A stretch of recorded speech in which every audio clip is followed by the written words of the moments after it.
Hi everyone and welcome back. Mindy here today for Neat and Tangled, and in today's video I'm going to be showing you how I did this watercolor background for my receding background stamp set from Neat and Tangled. Here is a look at the liquid watercolors that I'll be using. These are Dr. P.H. Martin's Hydrus Fine Art watercolors. These are very vibrant and honestly, I'm absolutely loving them. I typically do not do any watercoloring. I have some Gansai Tomby watercolors and they just weren't really impressing me. And a friend gifted me these watercolors. I thought I would have a lot of fun trying them out, and I am. So I'm not a watercolor expert, but I am having fun experimenting, and I think that's just part of card making and playing with watercolors. So you can see these are actually plastic containers that I have. They come with an eyedropper as the applicator, which I absolutely love. I think one of the problems I was having with watercoloring is I don't have a lot of control over it, which is a pro and a con to watercoloring. So with the eyedropper, I feel I have a little bit more control over how much of a color I'm adding.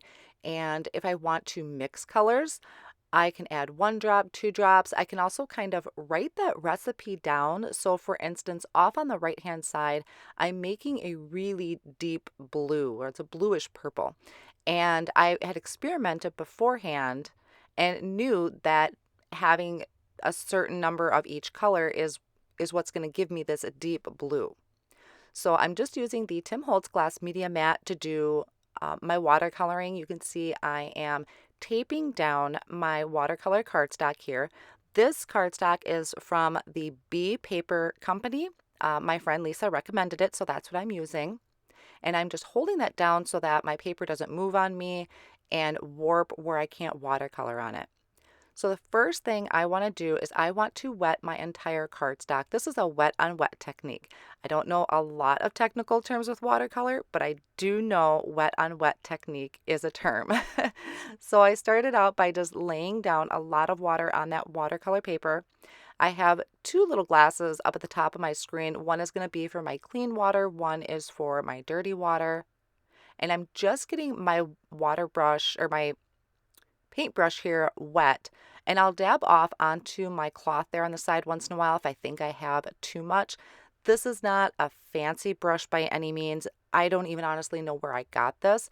One thing I did learn while kind of experimenting on my own is I did need a brush that was a little bit thicker as far as the bristles, because I wanted to hold my water and my watercolors. I have some thinner ones that just weren't really working out for me, so this one seemed to do the trick, just having those thicker bristles. And I'm just dipping that into my watercolors that I have off on the side there, starting from the bottom, working my way up. Now, the first color I had actually added was Vermilion Hue, which is an orangish color. It's kind of hard to see that on screen, but it is kind of an orangish color. The second one I added was Carmine, which is the reddish. And this third color here is Ultramarine Red Violet. So, in other words, purple. And I'm trying to get a blend between these 2 colors, so I just go back and forth. I am dipping into my water every now and then to kind of get any of the red off of my paintbrush to just kind of mix those a little bit better. Now, this top one here is the one that I mixed on my own. So this is kind of my own concoction, which is what's really fun about watercolors. And you can see that is a really nice, deep, deep blue. Then I'm going to come in with turquoise blue. Now this is the straight blue color out of the bottle. And when I added it, I wasn't quite sure how I was feeling about it. That's why I left it for last. And I tried to bring in some more purple to blend that, but it was just kind of seeming like odd man out. It really wasn't fitting. So I'm just going to leave that because I know I can always come back and go over that with a different color. So I'm just going to leave it for now. And once I have these colors on there, I am going to heat set this with my heat tool just to speed up the drying process. And this is one thing I really like about watercolors is I can keep adding colors to increase the intensity of their colors, because when they do dry back. Even though these watercolors are very vibrant, they're still going to dry back a little bit. So once that is dried down, I'm going to go back and just repeat the same process I did. I'm going to wet my brush, pick up the watercolor, and apply it to my cardstock. Now, if it seems like it's too dry, I just need to pick up some more water.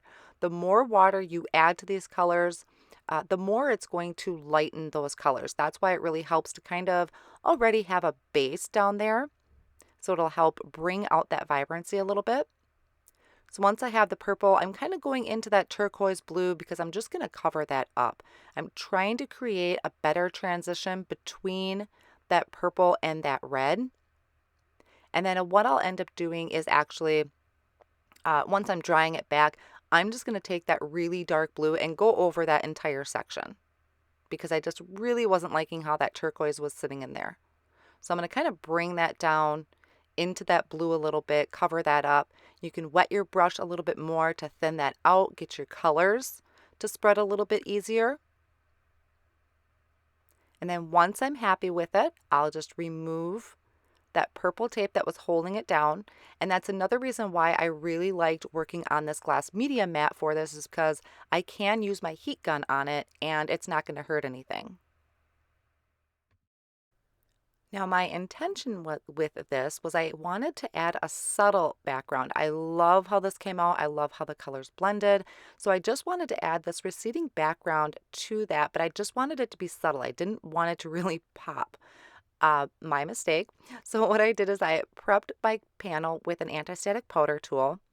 And then I'm going to use the Gina K Designs embossing ink and just ink up that entire background. I did previously off screen kind of line this up so that the center of the stamp will be more or less centered on my cardstock panel. So once I inked that up, and I did remove the foam piece out of my Misty. You need to do that when you're using the red rubber stamps because they're already mounted. So I just gave that a good push down. Now, using embossing ink would have been perfect. It's hard to see on camera, but this does leave kind of just a light watermark to it.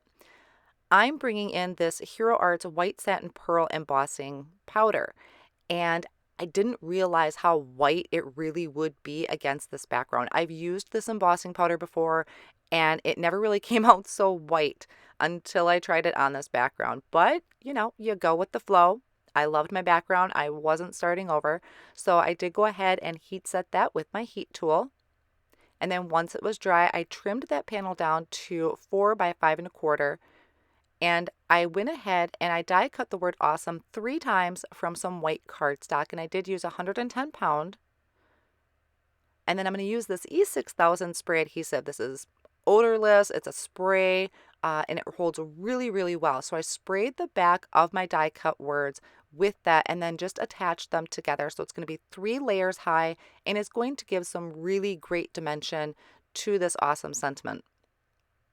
Once that is ready, I'm just attaching my watercolor panel to a white A2 size note card, so 4 1/4 by 5 1/2. And then I'll go ahead and spray that adhesive on the back of this as well, and I can attach my die cut word to the center of my card. And I like to use my tweezers for that because that just helps keep my fingers out of the way. And I can see exactly where I'm lining that up.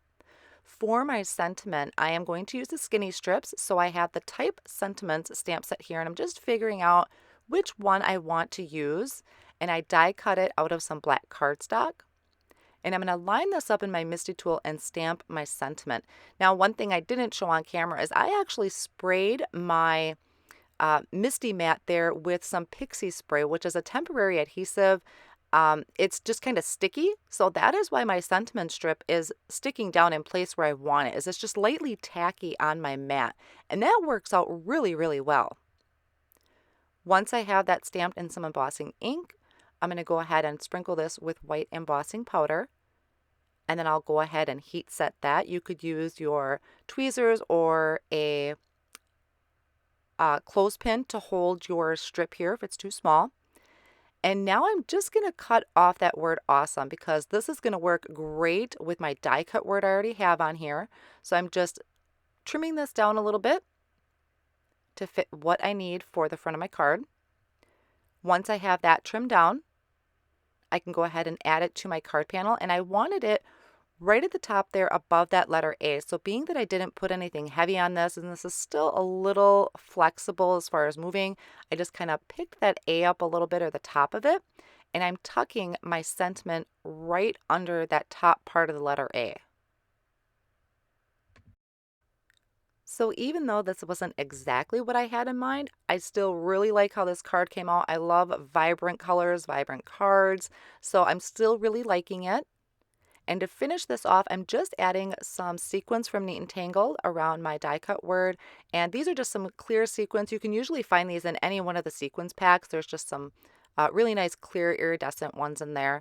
And then I'm going to fill in the center of them with some unicorn stickles to give it a little bit more sparkle. I hope you enjoyed today's video and taking a look at doing some watercolor backgrounds for your background stamps or even your cover plate dies that you may have. Thanks so much for joining, and I'll see you next time.